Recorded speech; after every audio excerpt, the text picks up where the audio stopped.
இந்த பூஜைக்கு குறிப்பாக வெள்ளை கலர் மலர் கிடைக்கிது, என்ன தாமரைப்பூ கிடைச்சா இன்னும் ரொம்ப விசேஷம்.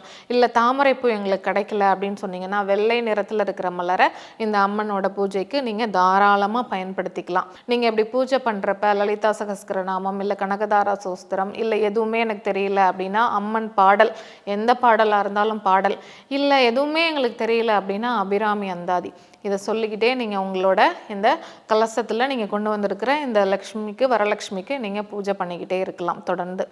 இப்போது நீங்கள் இந்த பூஜையெல்லாம் முடிகிற நேரம் வந்துருச்சு அப்படின்னா பூஜையை முடிச்சுட்டு நெய்வேத்தியத்துக்கு நீங்கள் உங்களுக்கு என்னெல்லாம் தோணுதோ எல்லாமே செய்யலாம்.